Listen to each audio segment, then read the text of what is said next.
ETF index mutual funds నేర్చుకుని stock మార్కెట్లో రాణించాలనుకుంటున్నారా? వెంటనే ఈ నెంబర్కి కాల్ చేయండి. నమస్తే రమగారు. నమస్తే జయ. రమగారు, ఏదైనా కొత్త సిరీస్ స్టార్ట్ చేద్దామా? చిన్న సిరీస్ చేద్దాం.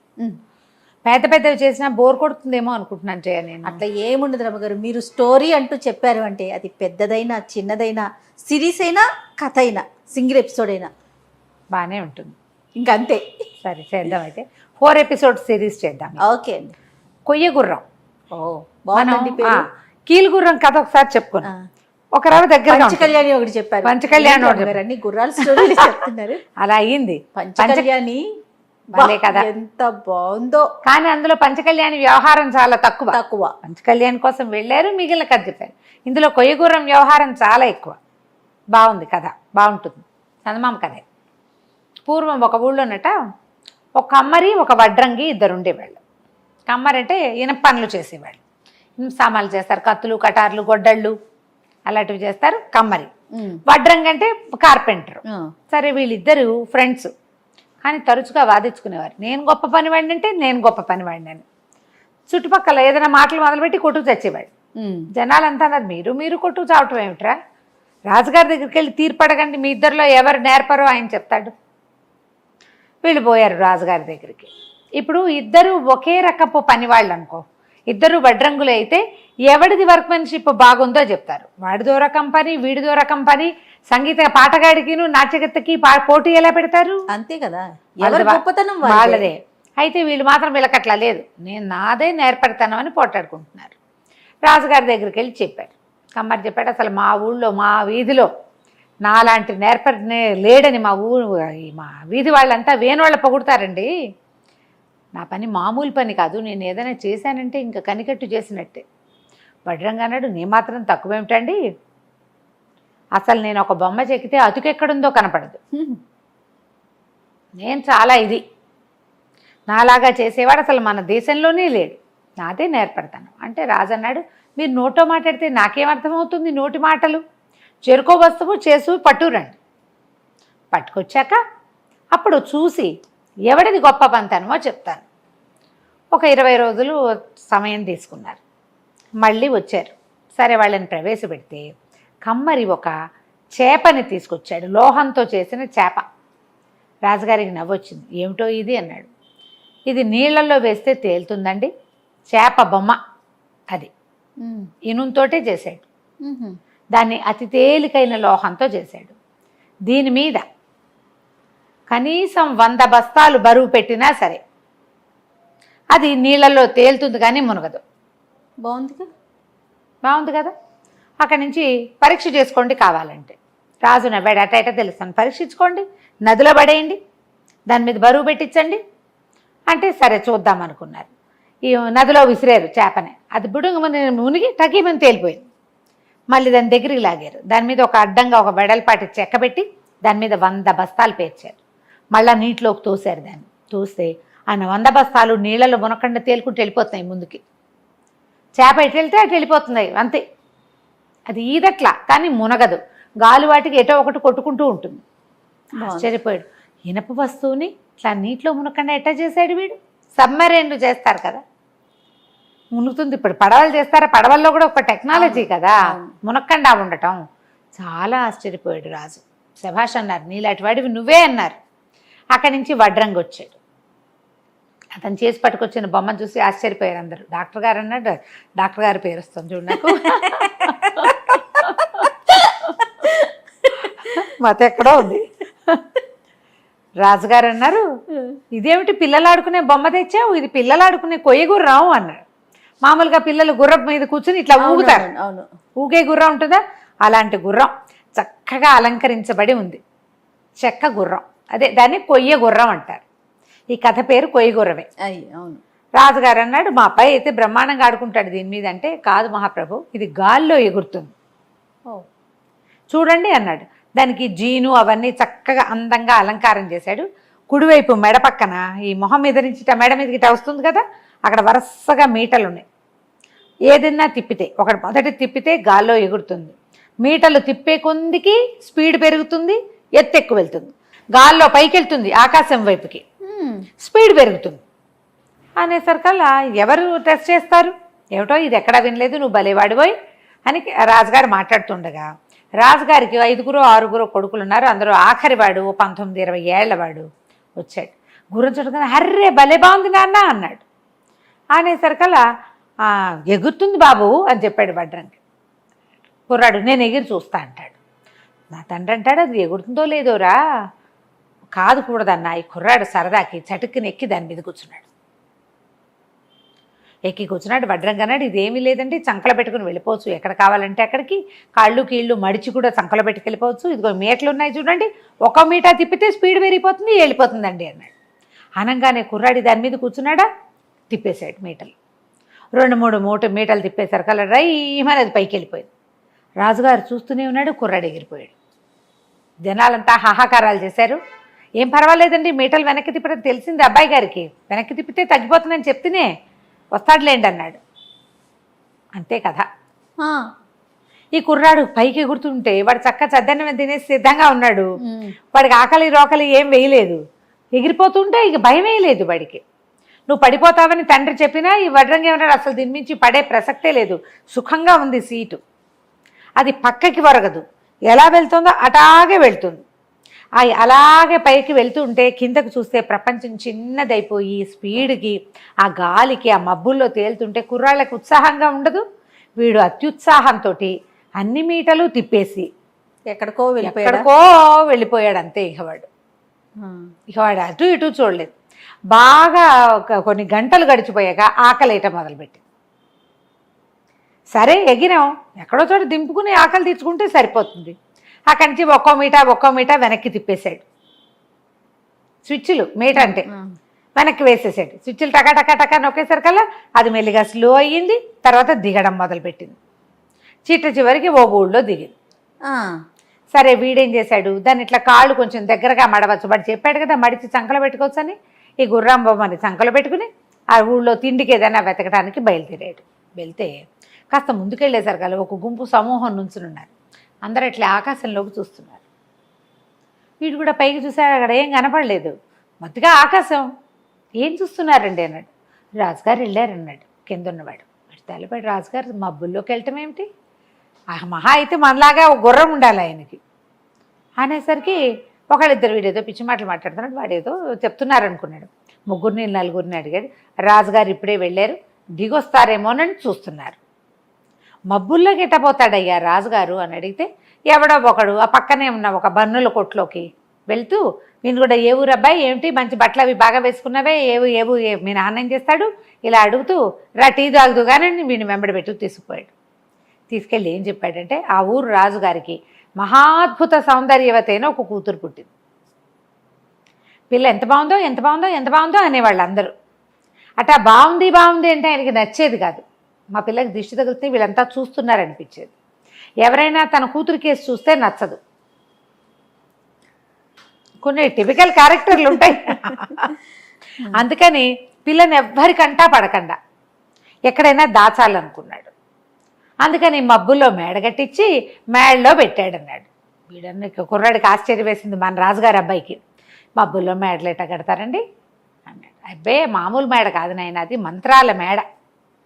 సిద్ధుడు ఒక ఆయన రాజుగారి మనసును తెలుసుకుని ఆయనకి సహాయం చేశాడు. మబ్బుల్లో బ్రహ్మాండమైన మేడ కట్టారు. రాకుమారి అక్కడ ఉంటుంది, తండ్రి వెళ్ళి చూసుకొచ్చుకుంటూ ఉంటాడు. పిల్ల ఒక్కతే ఉంటుంది, దాని అవసరాలన్నీ తండ్రి అన్నీ మోసుకెళ్ళిపోతాడు. రోజు వెళ్ళొస్తాడు, పిల్లతోటి స్పెండ్ చేసి వస్తాడు. ఆ అమ్మాయి అక్కడి నుంచి కిందకు చూస్తూ ఉంటుంది.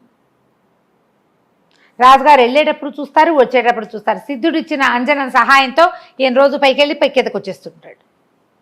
అనేసరికల్లా వీడికి ముందు తిండాసక్తి పోయింది. మబ్బుల్లో మేడ, అందులో ఒక అందమైన పిల్ల, అదేమిటో చూడాలి. పైగా ఆయన ఏం రాసుకుని ఇప్పుడు తనంటే గుర్రం ఎక్కొచ్చాడు, ఈయన ఎట్లా వెళ్తాడు? వాళ్ళ రహస్యం వాళ్ళ దగ్గర ఉంటే మనకుంది కదా రహస్యం. సరే ఏం చేశాడు, అతను ఒంటి మీద ఉన్న ఒక వస్తువుల్లో ఒక బంగారపు వస్తువు అక్కడెక్కడ ఊళ్ళో అమ్మేసి డబ్బులు జేబులో పెట్టుకున్నాడు. ఓ పూటకోళ్ళమ్మ ఇంటి దగ్గర చేరాడు. ఏం చేశాడు, చక్క సాయంకాలం సుష్టుగా భోజనం చేసి చీకటి పడి జనం అంతా మాట మణిగిన తర్వాత ఏం చేశాడు, చక్కగా గుర్రం ఎక్కి రయ్యమని పైకి వెళ్ళాడు. పైకి వెళ్ళి ఇక ఈ రాజ్యం చుట్టుపక్కల ఉన్న మబ్బులన్నీ మెల్లిగా చూడడం మొదలుపెట్టాడు. మబ్బుల్లో నిజంగానే సౌధం కనపడింది. దగ్గరికి వెళ్ళేసరికల్లా ఈ మనిషి వస్తున్న సద్దు చూసి రాజకుమారి ఏమనుకుంది, నాన్న చీకటి పడి వస్తున్నాడు అనుకుంది. తలుపు తీసి చూస్తే నాన్న లేడు. అక్కడ ఒక కొయ్య గుర్రం, దాని మీద టీవీగా నుంచున్న ఓ 19-20 ఏళ్ల కుర్రాడు. ఆ పిల్ల ఈ మధ్యకాలంలో మగపిల్లల్ని చూడలేదు, ఇన్నాళ్ళలో అయింది, కింద నుంచి వచ్చేసింది కదా. కొంచెం సిగ్గుపడింది. ఎవరు నువ్వు ఏమిటి అని కనుక్కుంది. లోపలికి రమ్మంది. గుర్రంతో సహా లోపలికి వెళ్ళాడు. ఆ పిల్లకు 16-17 ఏళ్ళు ఉంటాయి, వీడికో 19-20 ఏళ్ళున్నాయి. ఇద్దరు కబుర్లు చెప్పుకోవటం మొదలుపెట్టారు. దానికి తిండి తిప్పలు అన్నీ ఉన్నాయి కదా పైన. ఏదో ద్రాక్ష రసం పోసి ఇచ్చింది. అక్కడి నుంచి ఆ వీడికి మనసు ఇచ్చేసింది. ఆ రాత్రి అక్కడే ఉండిపోయాడు వాడు. తెల్లవారి రాజుగారు వచ్చే సమయానికి దిగెళ్ళిపోయాడు.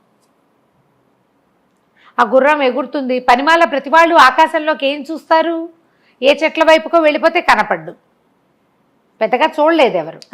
రాజుగారు కొంచెం వెలుగుండాక వచ్చి 10 గంటలకో 9 గంటలకు వచ్చాడు.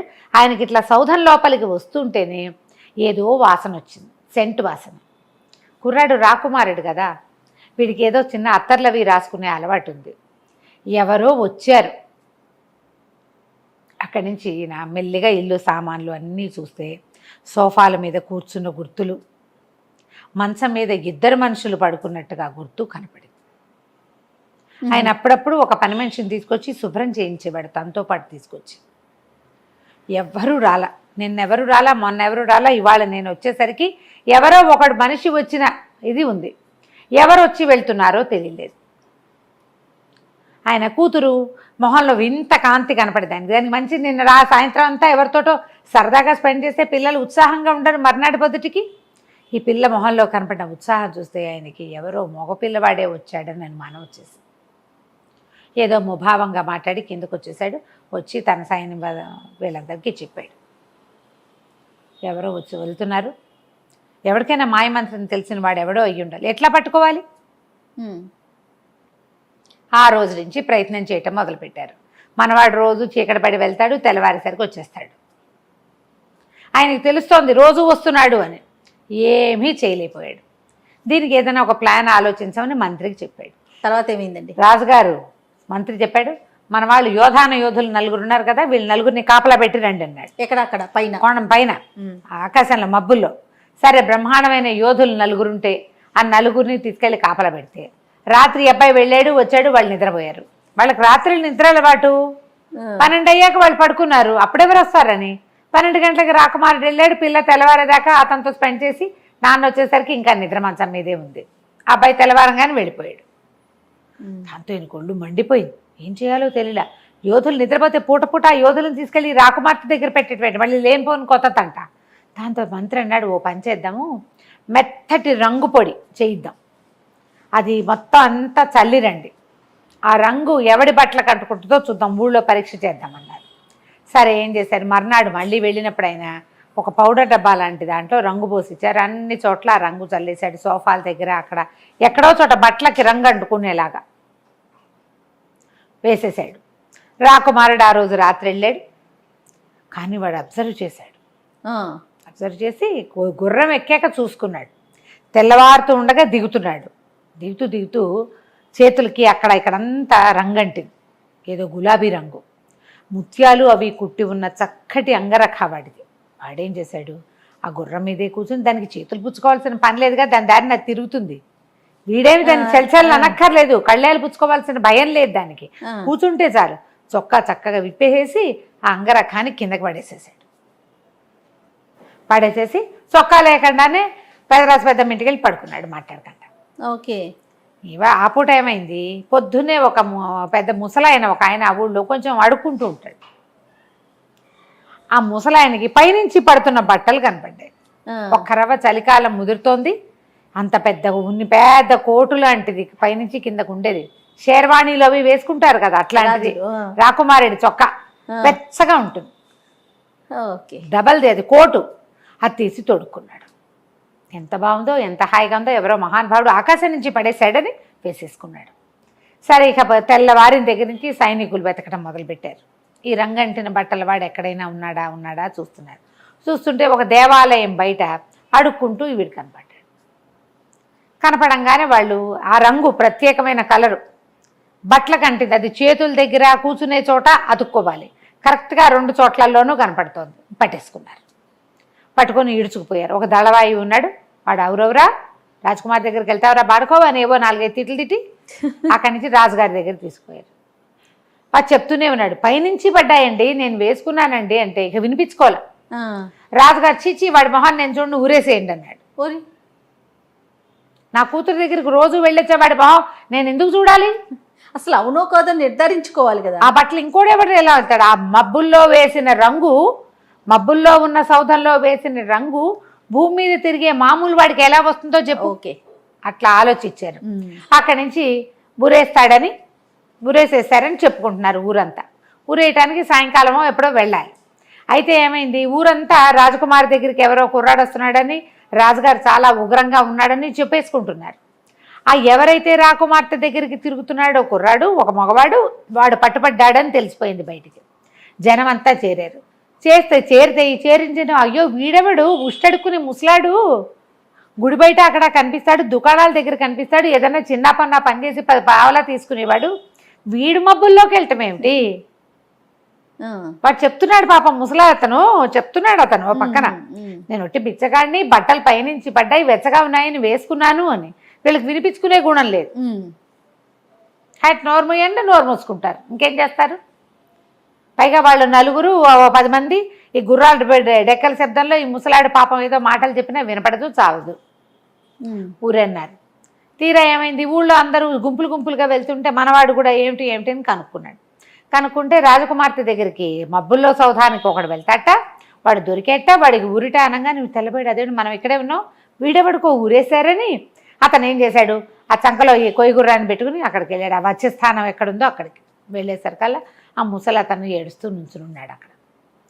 బట్టలు ఒంటి మీద తన చొక్కా ఉండేసరికి వీడికి అర్థమైంది, ఓహో మనం చొక్కా పడేస్తే ఇతను వేసుకుని ఉంటాడు అని చెప్పేసి ఏమన్నాడు, ఆగండి ఆగండి, అతను మెళ్ళో తాడేసే టైంకి ఆగండి ఆగండి, ఆ ముసలతను కాదు అక్కడికి వెళ్ళింది, రాజకుమార్తె దగ్గరికి వెళ్ళేది నేను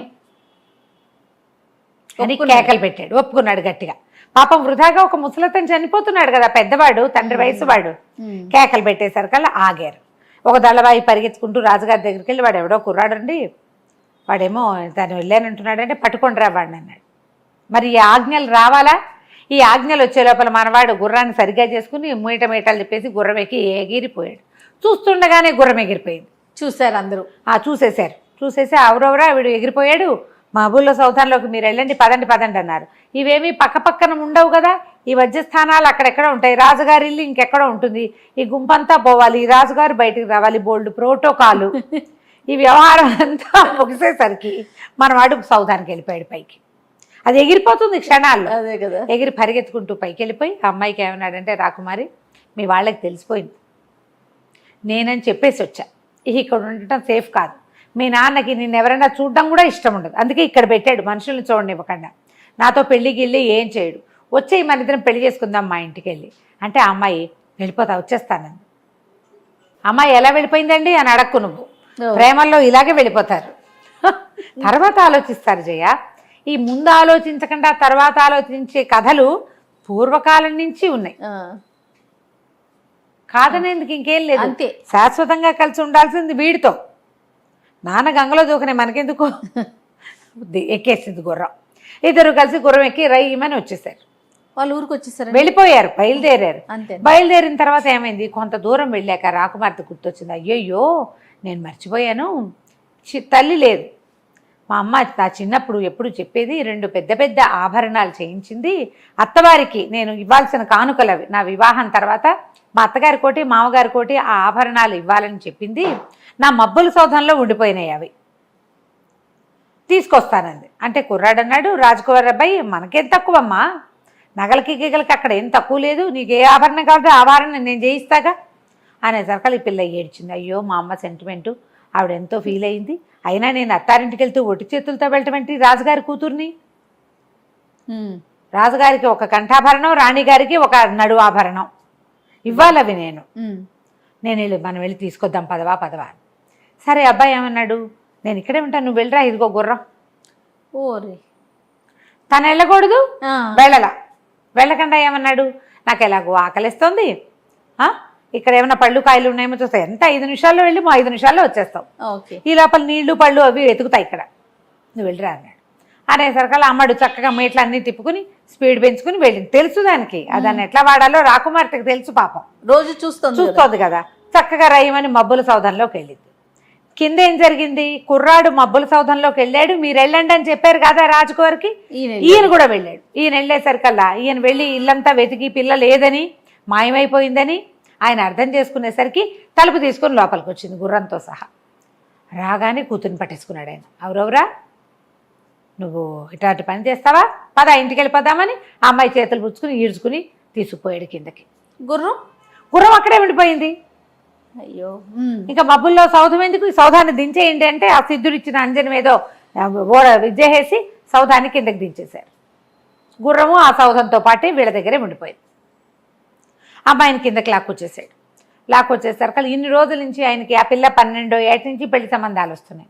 17వ ఏడు వచ్చింది, ఎప్పుడు పెళ్లి గురించి ఆలోచించాల. అయితే ఈయనకి కొద్దిగా దూరంలో ఉన్న ఒక సామ్రాజ్యానికి రాజకుమారుడు ఈ పిల్ల సౌందర్యవతి అని విని తమ ఊరు నుంచి ఒక రాయసగాడిని పంపించి దీన్ని మన ఉద్యానవనంలో అక్కడ తిరిగేటప్పుడు చూసి బొమ్మ గీయించుకున్నాడు. ఒక్కొక్కరికి ఒక్కో తెలివితే అదే ఆ బొమ్మతో ప్రేమలో పడి ఆ పిల్లని పెళ్లి చేసుకుంటానని వీళ్ళకి కబురు చేశాడు. రాజుగారు ఒప్పుకోలే. ఆయనకి తన కూతుర్ని ఎవరైనా చూసారంటే ఓర్చుకోలేడు ఆయన. పిల్లని ఇవ్వనన్నాడు. కానీ ఇప్పుడు ఏమనిపించింది, ఇప్పుడు పెళ్లి చేసేయాలి, లేకపోతే వాడు ఎవడో మళ్ళీ వచ్చాడంటే అప్పుడేం చేస్తాం, కొంప మునిగిపోతుంది. అందుకని ఏం చేశాడు, ఈ మంత్రి సామంతులు తర్వాత ఈ సైన్యాధిపతులు దళవాయిలు అందరి సలహాతోటి మనకేం తక్కువ అండి, వాళ్ళ అబ్బాయికి ఇచ్చేద్దాం, వాళ్ళు అడిగారు కదా, రాజకుమారిని కొన్నాళ్ళు మన దగ్గర ఉంచుకుని మన రాజ్యం రేపొద్దున వాళ్ళకే ఇస్తాం, కొన్నాళ్ళు ఇక్కడ ఉంచుకుంటాం, కొన్నాళ్ళు అక్కడికి వెళ్తుంది, వద్దనుకుంటే అసలు అబ్బాయిని ఇక్కడే ఉంచుకుందాం అని చెప్పి ఒప్పించారు. వెంటనే ఆ రాజ్యానికి ఉత్తరం రాశారు. ఉత్తరం రాసి మా పిల్లకి పెళ్లి చేద్దాం అనుకుంటాం, మీకు ఏమైనా అభ్యంతరాలు ఉన్నాయా, మీకు ఆసక్తి ఉందా, మీ ఉద్దేశం ఏమిటి అని. అక్కడి నుంచి ఉత్తరం వచ్చింది, రెడీగా ఉన్నాం, మీరు ఎప్పుడు రమ్మంటే అప్పుడు వస్తామని. బాగుంది. వీళ్ళు కొయ్య గుర్రాలు అవి లేవు వాళ్ళ దగ్గర, వాళ్ళు మామూలు రోడ్ల మీద రావాలి రథాలు వేసుకుని. సరే ఈ యువరాణిని కదలనివ్వాలి. ఈ యువరాణికి ఆ అబ్బాయి ఎక్కడున్నాడో తెలియదు. ఎట్లా తెలుస్తుంది, ఆకాశ మార్గంలో తోటలో దిగారు వాళ్ళు. ఏ తోటో ఏంటో ఏమీ తెలియదు. ఆ కుర్రాన్ని గుర్తుపట్టగలిగేవాడు ఎవ్వడూ లేడు. ఈ అమ్మాయికి దారి తెన్ను తెలీదు. ఏడుచుకుంటూ కూర్చున్నది, ఏం చేయాలో తెలియక. ఆభరణాల పిచ్చితోటి వెనక్కి వచ్చాను, అబ్బాయి ఏమో అక్కడ ఉండిపోయాడు. అక్కడ ఉన్నవాడు ఎప్పటికీ రాకుమార్తె రాల. అయితే ఇక వాడికి ఏమైంది, చీకటి పడిపోయింది, రాత్రి తెల్లవారిపోయింది, కళ్ళు కూరుకుపోతున్నాయి, ఆకలేసేస్తుంది. నడవగా నడవటం మొదలుపెట్టాడు పక్కకి. నడిస్తే ఏమైంది, అది తోట కాదు, ఏదో ఒక బంజరు బయలు, ఏవో చెట్లు. కొన్ని చెట్లకి భలే పళ్ళున్నాయి, కొన్ని ఎర్రటివి, కొన్ని ఆకుపచ్చటివి. ఏమనుకున్నాడు, ఆకుపచ్చకాయలు పచ్చివి, ఎర్రకాయలు పండువి అనుకున్నాడు. ఎర్రపళ్ళు కోసు తిన్నాడు. ఎంత తీయగా ఉన్నాయో. తినగా వాడికి నిద్ర వచ్చేసింది. పడుకుని నిద్రపోయాడు. రాకుమారుణ్ణి వదిలిపెట్టి రాజకుమార్తె వెళ్ళిపోయింది. ఈ పిల్లాడు అక్కడక్కడ నడిచి ఏవో ఎర్రపళ్ళు కనపడితే కోసు తిన్నాడు. పొద్దున్నే లేచాడు, మెలకు వచ్చింది, మేము నిద్రపోయాడు కదా. లేచి చూసుకుంటే వాడికి తెలిసింది, ఏదో మొహం దొరకబెడితే ఇట్లా అన్నాడు, గడ్డం మొలిచినట్టు కనపడింది. తెలిసింది చేతికి. వాడు ఇంకా 19-20 ఏళ్ళ వాడి, అంత గుబురు గడ్డం వచ్చే అవకాశం లేదు వాడికి. ఓహో, ఇదేమిటో నాకు గడ్డం వచ్చేసింది, పైగా నిన్న రాత్రి లేదు, తెల్లవారేసరికి ఎటా వచ్చింది, అది గుబురుగా. అర్థం కాలేదు. మొహం తడివి చూసుకుంటుంటే తెలుస్తుంది. అక్కడేమి నీళ్లు నిప్పులు లేవు, అదేదో ఎడారి బంజరు బయలు, చుట్టూతో అంతా ఇసుక, ఒక దిబ్బలా ఉంది. ఆ దిబ్బ మీద ఉన్నాడు తను. పళ్ళ చెట్లు మాత్రం ఏవో కనపడుతున్నాయి. అందులోంచే కదా కొన్ని పళ్ళు కోసుకున్నాడు. కొన్ని ఎర్రపళ్ళు, కొన్ని ఆకుపచ్చ పళ్ళు ఉన్నాయి. ఆకలిస్తోంది, దాహం వేస్తోంది. కుర్రాడు ఏం చేశాడు, అటు ఇటు చూస్తే ఎవ్వరూ లేరు, పిట్ట పొరుగు లేదు, మనిషి ఉన్నట్టు లేదు. ఆలోచించి పళ్ళు తిందామని చేతులు చాపాడు. కానీ నిన్న రాత్రి గడ్డం లేదు, ఎర్రపళ్ళు తిన్నాం, పొద్దుటికి గడ్డం వచ్చింది. ఎర్రపళ్ళ వల్ల వచ్చిందేమో అని అనుమానపడి ఏం చేశాడు, ఈసారి నవనవలాడుతూ ఘుమఘుమలాడుతున్న ఆకుపచ్చటి పళ్ళు, అందులో పండుగ తెలుస్తున్నాయి, మంచి వాసన వస్తున్నాయి, అన్ని పళ్ళు కోసు తినేశాడు. కళ్ళు మూతలు పడిపోతున్నాయి అవి తినేసరికి. నిద్రపోయాడు. సాయంత్రం లేచి కళ్ళు నిలువుకుంటూ లేచి 2 అడుగులు నిలబడి 2 అడుగులు వేయబోయి ఒళ్ళు తూలిపోయి ఓ చెట్టుకేసి గుద్దుకున్నాడు. ఏమిటి ఇంత తల బరువు అయిపోయింది అని తల తడుముకున్నాడు. తల చాలా బరువుగా ఉంది. వాడికి తెలిసింది తన నెత్తి మీద కొమ్ములు వచ్చేస్తాయి.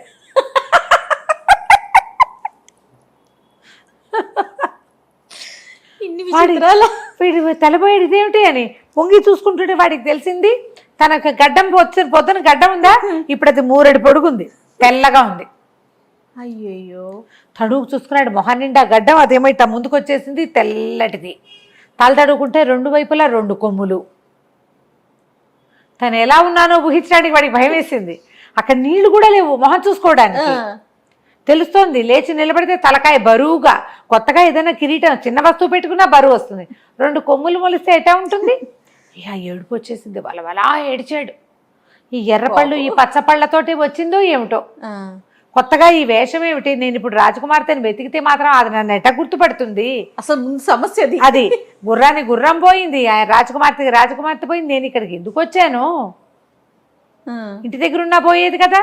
ఈ గడ్డం ఎట్టా పోయాను, ఈ కొమ్ములు ఎట్టా పోయాను, నేను ఇంటికి ఎట్టా పోతాను? పిచ్చ బెంగ వచ్చేసింది. పిచ్చెరికినట్టు ఏడ్చాడు, అరిచి కేకలు పెట్టాడు. ఏడవగా కొంతసేపటికి నిద్ర వస్తుంది. పడుకుని నిద్రపోయాడు. నిద్రపోతే కల వచ్చింది వాడికి. ఎవరో ఒక ముసలి తాత కనపడ్డాడు. వీడికి తను ఏడుస్తూ నడుస్తున్నట్టు వాడి కల. ఆ నడుస్తూ ఉంటే వాడికి ఒక తాత కనిపించేట కల్లో. ఎందుకు నాయనా ఏడుస్తున్నావు అంటే తన కథ అంతా చెప్పుకున్నాడు. రాజుగారి ఆఖరబ్బాయిని ఎంతో ముద్దు ముచ్చట మురిపం కొయ్యగూర్రం ఎక్కాను, అదేమో ఇక్కడికి తెచ్చింది, అక్కడి నుంచి రాకుమార్తెను చూసా, దాన్ని పెళ్లి చేసేసుకున్నాను, దాని వెనకాల పడి తిరిగాను, ఆ అమ్మాయి ఏమో అక్కడికి వెళ్ళింది, నేనేమో ఇక్కడికి వచ్చాను. ఏం తిన్నానో, నేను తిన్న పళ్ళ వల్లే వచ్చిందో, నేనున్న ఏ చెట్ల కింద అయితే నేనున్నానో దానివల్ల వచ్చిందో తెలీదు, ఇంత 3 గడ్డం 2 కొమ్ములు, నన్ను అమ్మాయి గుర్తుపట్టలేదు, నేను ఇంటికి ఎట్టా వెళ్ళను పోని అర్థం కావట్లేదని తెగ ఏడిచాడు. ఏడిస్తే ఆ ముసలాయన పాపం ఒళ్ళో కూర్చోబెట్టుకుని పిండి తలనివరి, నాయన ఏడబోకురా, నువ్వు తిన్న పళ్ళ వల్లే నీకు ఇది వచ్చింది, ఓ పని చెయ్యి, చెట్టుకి కొయ్యబోక, కింద రాలి పడిన పళ్ళు ఉంటాయి, ఎండిపోయి ఉంటాయి, పై పళ్ళు ఏమిటి నవనవలాడుతున్నాయి, ఎండిపోయి రాలిపోయిన పళ్ళు ఉంటాయి కింద, వాటిని ఏరుకో, అవి తిను, ఇది పోతాయి నీకు, అప్పుడు వెళ్ళిపో. ఇది భూతాల దిబ్బ, ఆ భూతాలు రోజుల తరబడి నిద్రపోతాయి, అవేవి మెలకుగా లేవు కాబట్టి నీ కథ నడుస్తుంది, నువ్వు అరిచి కేకలు పెట్టినా కూడా. అవి కానీ నిద్ర లేచేయో నువ్వు ఇబ్బంది పడతావు, నేను వెళ్ళనివ్వవు, ఇక అవి లేచే సమయం అయిపోతుంది, లేచి ఈ ఎండుపళ్ళు ఏరుకు తిని వెళ్ళిపో, గడ్డమాలు కొమ్ములు రాలిపోతాయని చెప్పాడు. పిల్లాడు మెలకు వచ్చింది, చూసుకున్నాడు రాజకుమారుడు. చూస్తే చంద్రుడు కనపడుతున్నాడు, ఇంకా వెన్నెలగా ఉంది, తెల్లవారుజాము. ఆ కను వెలుగులో నేలంతా తడమగా వాడికి చిన్నగా ఎండిపోయి ఇట్లా ఇలకర్చుకుపోయిన పళ్ళు కనపడ్డాయి. కొన్నివి కూడా ఉన్నాయి. ఏమీ మనిషి సంచారం లేని చోట వెన్నెల్లో కాస్త రంగులు కూడా తెలుస్తూ ఉంటాయి, సాచివేతగా కనపడతాయి. వీడేం చేశాడు, సరే చకచక అవి ఏరుకుని తిన్నాడు. అన్ని పళ్ళు ఎండువి, నీకు పళ్ళు ఉన్నట్టుగా ఎండు పెట్టంటే కొరుక్కు తినాలి చచ్చినట్టు. తినగా మెల్లిగా వాడికి కొమ్ముల తలకాయ బరువు కొంచెం తగ్గినట్టు అట్లా అనిపించడం మొదలెట్టి. మొహం తడిమి చూసుకుంటే 3 లేదు, అది కొంచెం ఉంది. ఓహో తగ్గిపోతుంది అనుకున్నాడు. తెల్లారేసరికల్లా మొహము తల తడివి చూసుకుంటే నున్నగా తన చెంపలు, చిన్న గరుగడ్డం, వాడికి చిన్న లేతగడ్డ, చిన్నపిల్లాడు కదా, 20 ఏళ్ళ వాడే కదా, నెత్తి మీద కొమ్ములు లేవు, జుట్టు గిట్టు అంతా మామూలుగానే ఉంది, అమ్మాయి అనుకున్నాడు. ఏం చేశాడు, చుట్టుపక్కల చూస్తే అక్కడక్కడ చిన్న మడుగుల్లాగా ఉన్నాయి, నీరేమి ఎక్కువ లేదు, నలకంత నీరే ఉండి కొద్దిపాటి నీరుండి అక్కడ తుంగ మొలిచి కనపడుతోంది. తర్వాత గడ్డి లాంటిది. వాడు ఏం చేశాడంటే అవంతా లాక్కొచ్చి దాంతో అంత బుట్ట లాంటిది అల్లుకున్నాడు. అల్లుకొని ఏం చేశాడు, ఈ పళ్ళు ఎండాక వాటి లక్షణం వేరే కదా, అందుకని ఆకుపచ్చ పళ్ళు ఎర్రటి పళ్ళు సగానికి కోసేసుకున్నాడు బుట్టలోకి. అక్కడంతా కిందంతా ఏరుకొని అవి ఆకలి తీరుస్తాయి, ఆ పళ్ళు నిద్ర హాయిగా పడుతుంది. పళ్ళు కనుక తింటే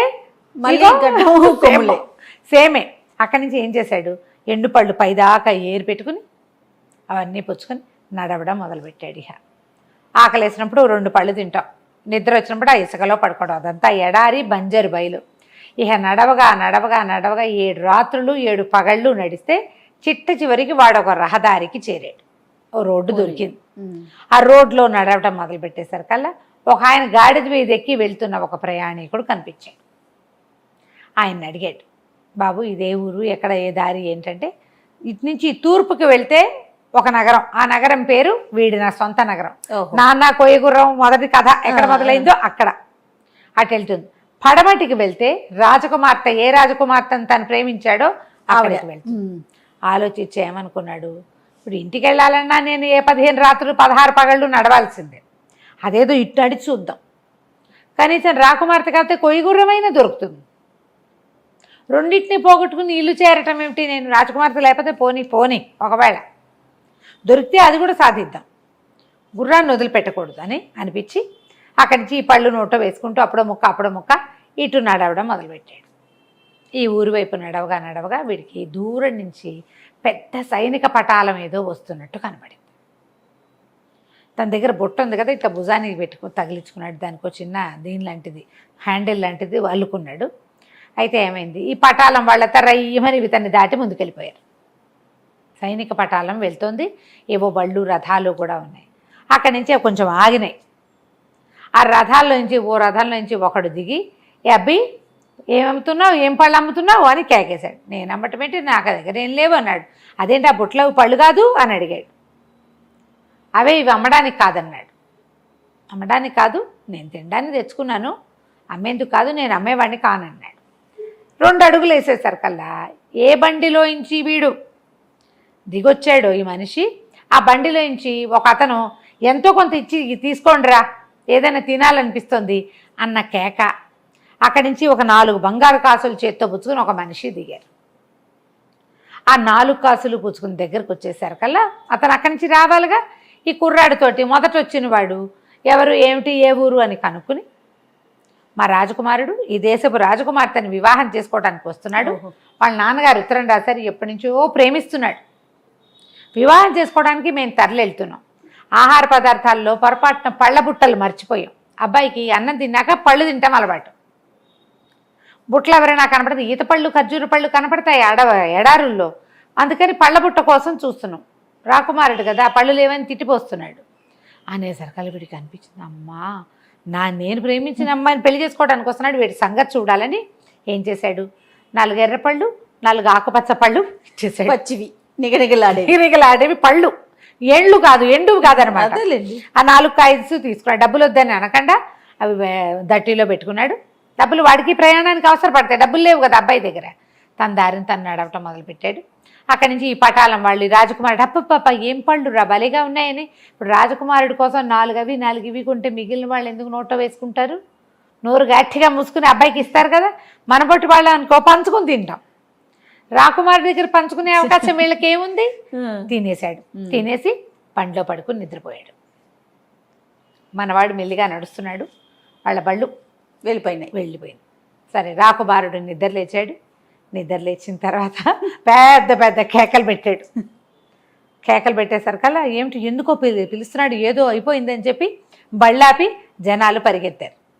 తలుపు తీశారు. ఆ బండికి ఇట్లా లోపల ఇట్లా గూడు బండి, ఆ బయట నుంచి తలుపు తీసేసరికల్లా ఆ బండిలో ఏదో ఒక వింత మృగం కూర్చుంది. 2 కొమ్ములు, బారెడు గడ్డం. మన రాకుమారుడేమో 19-20 ఏళ్ళ వాడు ఒక 25-30 ఏళ్ళ వాడు. వాడికి అసలు గడ్డమే లేదు కాబట్టి మనవాడికి కొంచెం స్లోగా పెరిగింది. వాడు ఆల్రెడీ మీసగడ్డాలు మొలిచిన వాడు, పెద్దవాడు కదా, వాడికి కొంచెం నవనవలాడే గడ్డం ఉంది, అది కాస్త మిలమిలలాడే గడ్డంకి ఇంత బారెడు పెరిగిపోయింది. 2 కొమ్ములు. అరిచి కేకలు పెడుతున్నాడు. జనం నిర్ఘాంతపోయారు, ఏమిటి ఏమైపోయింది అని. ఒరే నేనేరా మీ మొహాలు మండా, ఈ నెత్తి బరువేమిట్రా, నా నెత్తి మీద ఏదో అయిపోయింది, అద్దం పట్టరండి అన్నాడు. అద్దం పట్టుకొస్తే ఇంకేముంది, కేవని కేకేసి స్పృహ తప్పిపడిపోయాడు. ఇంకేముంది, ఏం చేయాలో తెలియలే, ఏం జరిగి ఇది అయ్యిందో అని ఆలోచించి, రాకుమారుడు మన ఫుడ్ కాకుండా తిన్నది ఏమిటి అని జనరల్గా ఆలోచిస్తాంగా. ఇది సరే ఆగారు. అక్కడ ఆగితే దూరంగా పళ్ళ కుర్రాడు నడిచొస్తూ కనపడ్డాడు. మన హీరో రాకుమారుడు. వీడు పరిగెత్తుకుంటూ పోయి బండి పట్టుకున్నారు. ఏరా అబ్బాయి ఏం పళ్ళు ఇచ్చావు మా రాకుమారుడికి, ఇటు అయిపోయాడంటే, ఏం పళ్ళు ఏమిటండి, నేను రోజు తింటున్నవే, వారం నుంచి నడుస్తున్నాడు నగరానికి వెళ్ళటానికి, నేను తెచ్చుకున్న పళ్ళే కాదుటండి ఇచ్చాను అన్నాడు. వాడికి తెలుసు ఇప్పుడు ఏం జరుగుతుందో, తనకు జరిగింది కదా. ఏమైందండి అన్నాడు. ఏమైందేంటి, మా రాజకుమారుడికి 3 తెల్లగడ్డం పెరిగింది, 2 కొమ్ములు వచ్చినాయి, అరిచేతి చంపేస్తున్నాడు, పెళ్ళి ఓ పక్కన, ఏం చెయ్యాలిరా అన్నాడు. అనేసరికల్లా ఈ అబ్బాయి అన్నాడు, అలా ఎలా అవుతుందండి, నేను రోజు తింటున్నాను, మీ రాజకుమారుడు గారిని తినేసి నిద్రపోయాడా అన్నాడు. అనగానే మధ్యాహ్న భోజనం చేశాడు, పళ్ళు ఫలహారం పుచ్చుకున్నాడు, పడుకున్నాడు. లబలబలాడిపోతూ అప్పుడు రాజకుమారుడు చెప్పాడు, అయ్యో పడుకోకూడదండి ఈ రోడ్ల మీద, ఈ ఊళ్ళల్లో అసలు తిన్నాక పడుకోకూడదు, పడుకుంటే ఇలాగే అయిపోతుంది, దానికి ఏదో ప్రతిక్రియ చేయాలి, ఏం చేయాలో నాకు తెలీదు, నాకు ఎవరో చెప్పారు, నేను మీకు చెప్తున్నా. అక్కడి నుంచి వీళ్ళు ఏమనుకున్నారు, వెనక్కి వెళ్ళిపోవాలి. పడుకోవటం వల్లే, పళ్ళు తిని పడుకోవటం వల్లే ఇటు అయింది.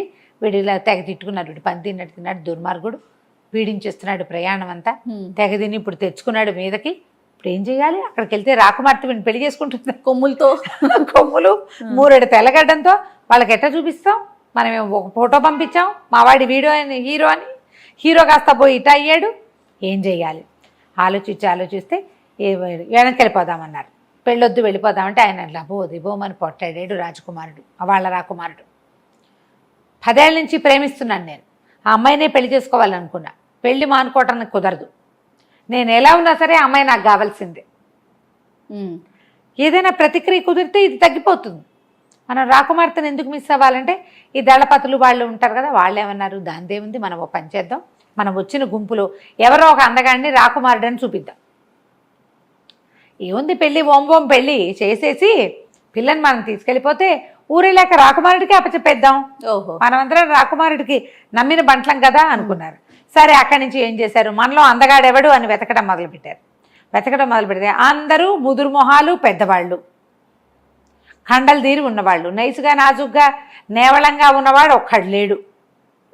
తీరా చూస్తే వాళ్ళకి ఏమనిపించింది, ఈ పళ్ళ బుట్ట పుచ్చుకున్నవాడు భలే అందంగా ఉన్నాడు, చిన్నపిల్లాడు పైగా. అరే నువ్వు మాతో రారా, ఎంచక్కా పెళ్లి చేస్తాం, నీకు డబ్బులు ఇస్తాం, నీ దారి నువ్వో, కావాలంటే 4 గుర్రాలు ఇస్తాం అని చెప్పి డబ్బులు మూటలు అవి ఇస్తా ఉన్నారు. మనవాడికి అదే కావాలి. సరే వాడిని ఏం చేశారు, రాజకుమారుడి బండిలోకి వాడిని ఎక్కించి ఓ ముసుగేసి వాళ్ళ సొంత రాజకుమారిని ఓ గుర్రం ఎక్కించారు. ఎవరైనా ఈ విచిత్ర వేషంతో చూస్తే జనాలు అడుగుతారు కదా, వాడికి ఒక ముసుగు తగిలిచ్చారు కనపడకుండా. అక్కడి నుంచి ఈ జనాలు వేసుకుని పోయి ఆ రాకుమార్తె తాలూకు ఊరు వెళ్ళిపోయారు. అక్కడ బ్రహ్మాండంగా జోరుగా పెళ్లి ఏర్పాట్లు అయిపోతున్నాయి.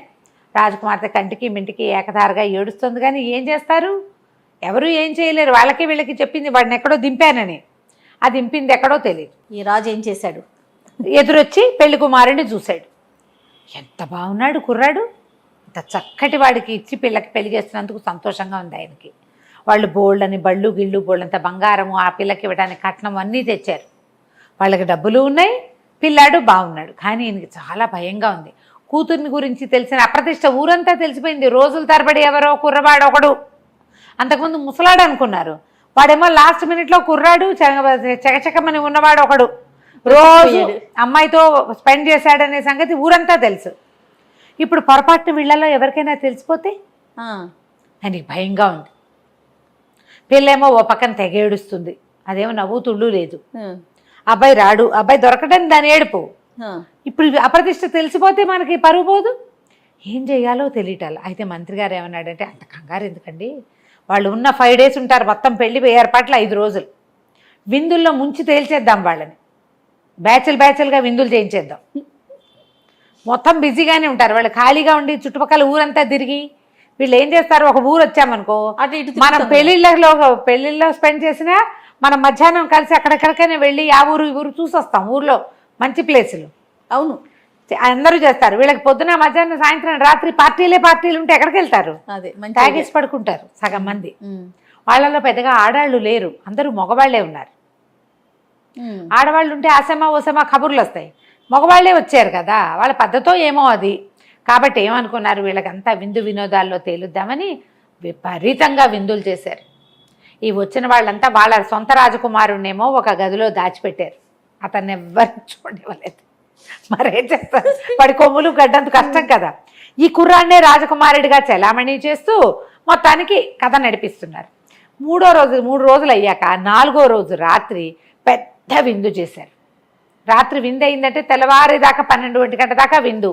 వీళ్ళు పడి నిద్రపోయి పొద్దున ఎండెక్కాక లేస్తారు. స్నానశాలకి వెళ్ళి వీటికెళ్ళి అనేసరికి మళ్ళీ సాయంత్రం విందు వచ్చేస్తుంది. 3 రోజులు అట్లా అయింది. 4వ రోజు విందులో రాకుమార్తెను కూడా తెమ్మంటారు అనేసరికల్లా సరే కుర్రాన్ని అమ్మాయిని పక్కన కూర్చోబెట్టారు. వీడికి ముందే ఇన్స్ట్రక్షన్స్ ఉన్నాయి, అమ్మాయి వంక చూడకూడదు, అమ్మాయితో మాట్లాడకూడదు, అవన్నీ ఉన్నాయి. కాకపోతే మొహానికి ఇట్లా పరదా వేస్తారు, పువ్వుల పరదా. ఆవిడకో మేలు ముసుగేశారు, పక్కన కూర్చోబెట్టారు. వీళ్ళు ఏమనుకుంటే వాడు పళ్ళ కుర్రాడు, వాడు ఏం చేస్తాడు అని ఈ పెళ్లి వాళ్ళ ఉద్దేశం. అయితే అమ్మాయి ఏడుస్తుంది, పరదా చాటున మేలు ముసుగు చాటున ఏడుస్తుంది, ఉండి అంటోంది అనమాట. ఏడుపు తెలుస్తుంది. ఈ అబ్బాయి ఏం చేశాడు, ఇదిగో నేను వచ్చాను చూడని సరికల్లా ఆశ్చర్యపోయింది, ఏంటి ఇది తెలిసిన గొంతు వినపడుతోందని. అతను పరదా తీసి తన పువ్వుల పరదా తీసి చూపించాడు మొహం. అమ్మాయి ఆశ్చర్యపోయింది, ఎలా వచ్చావు నువ్వు అని. ఎలాగోలాగా వచ్చాను, నువ్వేం కంగారు పడకు, రాకుమారుడు నిన్ను పెళ్లి చేసుకోడు, మనకే పెళ్ళి అవుతుంది, నువ్వు బెంగ పెట్టుకోదు, నువ్వు ఒక్క పంచి రేపు పెళ్ళైపోతుంది.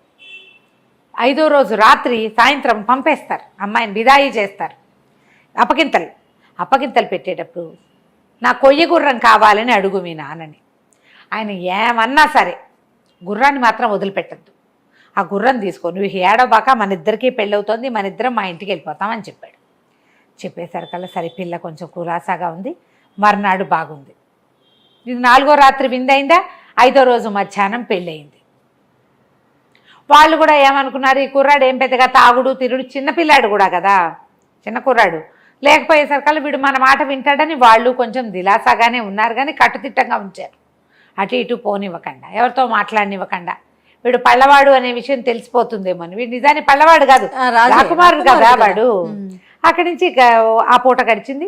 సాయంకాలం పెళ్ళైపోయింది. సాయంత్రము అమ్మాయికి బిదాయి అన్నారు, అప్పగింతల కార్యక్రమం మొదలైంది. రాజు రాణి అందరూ కలిసి పిల్లని కావలించుకుని ఏడ్చారు, చుట్టుపక్కల వాళ్ళంతా ఏడ్చారు. అమ్మాయి ఏదైనా కోరుకోమ్మా అన్నాడు. అమ్మాయికి ముందే వాళ్ళ అమ్మగారు ఇచ్చిన ఆభరణాలు ఆవిడ దగ్గరే ఉన్నాయి. ఇంకా ఎవరో రాణులు వాళ్ళు ఉంటారుగా జనానాలో, వాళ్ళంతా కావలించుకుని ఏడిస్తే ఓ కోరిక కోరుకోమన్నారు. ఓ కోరిక కోరుకోమంటే ఓ నగో నాణ్యమో ఉరికి శాస్త్రాన్ని కోరుకుంటారు. నాన్న మబ్బుల సౌధంలో ఉన్న కొయ్య గుర్రం కావాలి నాన్న అనగానే రాజుగారు చంపేస్తా దొంగ మొహం దానా, ఇలాంటివి అడుగుతావా, దానివల్లే అప్రదిష్ట వచ్చింది మనకి, మళ్ళీ పాత జ్ఞాపకాలు ఎందుకు నీకు, ససేమిరా అన్నాడు. అబ్బాయి కొంచెం ఫీడ్బ్యాక్ బాగా, అంటే ఏమనాలంటే దాన్ని ఫీడ్బ్యాక్ అనకూడదు, బాగా ఏమైనా ఫీడ్ చేశాడు, అడగాల్సిందే ఎట్లాగైనా సరే అని బాగా రెడీ చేశాడు. పిల్ల భయపడలేదు. కాదు నాన్న, నా జీవితం ఎలాగో ముగిసిపోయింది, నువ్వేదో గీత ఒకటి గీసి పెట్టావు, నా బతుకు అందులోనే ఉంది, కనీసం ఆ గుర్రాన్ని చూసుకొని సంతోషిస్తాను నేను, ఓకే కాబట్టి నాకు ఆ గుర్రం కావాల్సిందే అంది. ఎంతసేపటికి ఆ అమ్మాయి సాటిస్ఫై అవ్వదు, రాజుగారు కాదంటాడు. అక్కడి నుంచి ఏమైంది, రాకుమారుడు ఏంటండి అని అడిగాడు. అడిగితే ఏముందండి ఈ పిచ్చిది, ఏదో పాత గుర్రం కావాలంటోంది అంటే, ఆ పెద్దవాళ్ళు ఉన్నారు కదా పెళ్లి పెద్దలు, దాందేముందండి, రాకుమార్తెను కాదంటాం ఎందుకు, ఇప్పుడు ఈ పిల్లని రేపొద్దున ఇంటికి తీసుకెళ్ళాక అక్కడ ఈ అందమైన కుర్రాడిని పక్క తెప్పించి ఈ కొమ్ములు గడ్డము ఉన్నవాడిని ప్రజెంట్ చేస్తే అది లబో దిబోమని ఏడుస్తుంది ఆ పిల్ల. అప్పుడు ఆ గుర్రం ఉంటే కనీసం దాని చిన్నప్పటి వస్తువు ఏదో తెచ్చి, గుర్రం బొమ్మ అంటే ఏమిటది, ఊగై గుర్రం, చల్చల్ గుర్రం అని భావించి వాళ్ళు ఇవ్వండి భలేవారు, పిల్ల అడుగుతుంటే కాదంటమేమిటి, రాకుమార్తె బెంగ పెట్టుకోదు మీ మీద, ఇచ్చేయండి అన్నారు. వాళ్ళకి తెలీదు. అక్కడి నుంచి ఈయనేం చేశాడు, వాళ్ళు ఎవర్రా అక్కడ కొయ్య గుర్రం అక్కడ పడి ఉందిగా, దాన్ని పట్టుకురండి అన్నాడు. ఆ కొయ్య గుర్రం పట్టుకొస్తే ఈ పిల్ల తన మేనాలోనే పెట్టించుకుంది. ఆ మేనాలో రాకుమార్తె ఇద్దరిని ఎక్కించారు ఊళ్ళో. అక్కడి నుంచి కట్టుదిట్ట మీద 5 రోజుల పాటు ప్రయాణం చేసి తీసుకొచ్చారు. ఎక్కడా వాడు ఆ గుర్రాన్ని ఓపెన్ చేసి కూర్చునేందుకు అవకాశం లభించల. ఊరు దగ్గరకు వచ్చేస్తే అప్పుడు అమ్మాయికి ఇంకొక ఐడియా చెప్పాడు. అమ్మాయి మనం వెళ్ళిపోవాలంటే ఒక ఐడియా వేద్దామని అక్కడి నుంచి అమ్మాయి పల్లకి దిగింది. పెళ్లి కూతురు దిగి ఆ దళవా ఈ పెద్ద ఆయన ఉన్నాడు కదా, ఆయన్ని పిలిచి ఊరు ప్రవేశం చేసినాం కదా, అత్తవారింటికి వెళ్ళేటప్పుడు మాకు ఒక పద్ధతి ఉంది, 7 పళ్ళెరాలు నిండా దినారాలు తెప్పించండి, నేను విరజిమ్ముతా వాటిని, అందరూ ఏరుకుంటారు, అట్లా నేను ధనశాంతి చేసి నగర ప్రవేశం చేయాలి, ఇది మా పద్ధతి. సుల్తాన్ కదా రాజుగారు బోళ్ళంత డబ్బు గిబ్బు ఇచ్చి పంపించాడు. చాలా డబ్బులు ఇచ్చారు, పైగా నగ నాణ్యం ఏమిటో చాలా తెచ్చుకుంది అమ్మాయి, అవన్నీ మేనాలో ఉన్నాయి అని చెప్పి వీళ్ళేమనుకున్నారు, సరే బాగానే ఉంది కదా అని ఏం చేశారు, 7 పళ్ళేళ్ళ నిండా డబ్బులు తెప్పించారు ఇవి నవర్సులు. ఈ లోపల మన రాజకుమారుడు కూడా దిగి పల్లకిలించి దిగేశాడు. ఎలాగూ దింపేశారు. నగర ప్రవేశం చేస్తుంటే వీడెందుకు ఇంకా, వీడు అక్కర్లేదు కదా, వీడికో మూట ఇచ్చారు. రాజకుమార్తె ఈ హడావిడిలో ఉంటుంది. మా సొంత రాజకుమారుడితో మేము నగర ప్రవేశం చేస్తాం, అబ్బాయి నువ్వు వెళ్ళిపోరా అన్నాడు. వాడు తన మూటతో పాటు, రాకుమార్తె ఒక చిన్న మూట తెచ్చుకుంది, తన వస్తువులు, వాళ్ళ అమ్మ ఇచ్చిన ఆభరణాలు 2 మూటలు పుచ్చుకుని కొయ్యగుర్రం సంకలో పెట్టుకుని దిగేశాడు. దిగేసి ఓ పక్కన నుంచున్నాడు, గుర్రాన్ని రెడీగా పెట్టుకున్నాడు. రెడీగా పెట్టుకుని 2 మూటలు పుచ్చుకుని నుంచున్నాడు. ఈ రాజకుమార్తె ఏం చేసింది, గుప్పెళ్ళతోటి ఇట్లా దోసెలతో తీసి వెదజల్లేసింది. వెదజల్లంగానే ఇప్పుడు ఎవరు ఏరుకోవాలి? నగర ప్రవేశం అంటే ఇంకా ఊళ్ళోకి వెళ్ళాల, ఇక్కడ ఉన్న వాళ్ళు ఎవరు, ఉన్న సైనికులే ఏరుకోవాలి. ఈ అమ్మాయికి కాపలాగా ఉన్న వాళ్ళంతా కత్తులు కటార్లు శూలాలు పక్కకు పెట్టి, డబ్బులు కదా, శిరస్థానాలు తీసి పక్కకు పెట్టేసి ఒక్క ఉదుటిన నేల మీద పడి దోశలతోటి ఏరుకోవడానికి తొందరపడ్డారు. ఆ అమ్మాయి మొత్తం విరజిమ్మేసి వచ్చి కొయ్య గుర్రం పక్కన నుంచింది. మన హీరో ఎక్కాడు, ఆ అమ్మాయి వెనకాల కూర్చోగానే మీటలు తిప్పేశాడు, టక టక టక టక స్విచ్లు వేసాడు. అన్ని వెయ్యేటువంటి రైమని గుర్రం ఎగిరిపోయింది పైకి. దానికి అలవాటు, దాని పని అది చేసేసింది. ఆ పైకి ఎగిరిపోయేసరికల్లా 1 నిమిషంలో వీళ్ళు చూసుకున్నారు, రాజకుమార్తె ఏది లేదు. పైకి చూసేసరికి ఏదో గుయ్యి మోత వినపడింది, గాలిని కోస్తున్న శబ్దం. తీరా చూస్తే పైన ఏదో కనపడుతుంది, బట్టలు కనపడుతున్నాయి. వాళ్ళిద్దరు దగదగలాడే బట్టలు ఉన్నాయి కదా, ఆ 2 బట్టలు ఎగురుతూ కనపడుతున్నాయి. పైకి వెళ్ళిపోయారు. ఇంకేముంది, లబో దిబోమన్నారు. వీళ్ళ రాకుమారుడు అలాగే ఉండిపోయాడు పాపం. అయితే ఇందులో ఒకటి ఉంది కిటుకు. ఆ మేనాలో వాడు పళ్ళ బుట్ట వదిలిపెట్టాడు. ఆ ఎండిపోయిన పళ్ళు చూసేసరికల్లా వాళ్ళకు ఒక ఆలోచన వచ్చి ఆ పళ్ళు తినిపించి రాకుమారిని మెల్లిగా మామూలుగా చేసుకున్నారు. సంతోషం. ఆ పళ్ళు అలాగే ఉన్నాయి ఆ మేనాలో, వీళ్ళు ముట్టుకోవాలి. ఊరెళ్ళాక తెలిసిందనమాట వాళ్ళకి. ఆ పళ్ళు చూసి వీడు ఎలాగో వదిలిపెట్టాడని వాళ్ళు సర్దుకున్నారు. ఈ లోపల ఏమైంది, వీళ్ళిద్దరూ ఎగిరిపోయారు కదా. వాడు ఆకాశ మార్గంలో చూసుకుంటూ మెల్లిమెల్లిగా మీటల కిందకి పైకి నొక్కుతూ తన రాజ్యం తూర్పు వైపుకుంది. ఆ మాత్రం తెలివింది వాడికి. తన రాజ్యానికి వెళ్ళిపోయాడు. వారాలు గడిచిపోయినాయి. ఎన్ని రోజులు అయిపోయినాయి. ఆ మొదటి రోజు రాత్రి తిరిగి రాకపోయేసరికి, అలా రాకుమారుడు రాకపోయేసరికి వడ్రంగిని జైల్లో పెట్టించారు. వాడు ఏదో చేసేసాడు, పిల్లాడు అన్యాయం అయిపోయాడని ఇంటిల్లిపాది ఏడుస్తున్నారు రాజుగారి కుటుంబం అంతా. ఎప్పుడైతే ఈ రాకుమారుడి అందగత్తైన పిల్లతోటి గుర్రంతో సహా దిగాడో మొత్తం కథ అంతా చెప్పాడు. ఇట్లా ఇట్లా చేసాము, ఇది జరిగిందని. కుమారుడు చేసిన వీరోచిత కార్యాలన్నీ విని సంతోషించి సరే ఆ వడ్రంగిని విడుదల చేసి అతనికి కొయ్యగుర్రం మాత్రం వీళ్ళే ఉంచుకున్నారు. కానీ అతనికి చక్కగా బహుమతులు ఇచ్చి, ఆ మొదట శాపం చేశాడు కదా కమ్మరి, అతనికి ఒక వీధి అంతా అతనికి రాసిచ్చి వీధి పెద్దం చేశారు. వీడికి ఒక ఊరు రాసిచ్చి వీడిని ఊరు పెద్దం చేశారు. నీ వల్ల మనకు అంత అందమైన రాకుమార్తె కూడా వచ్చిందని చెప్పి సంతోషించారు. కొయ్యగుర్రం కథ కంచికి మనం ఇంటికి.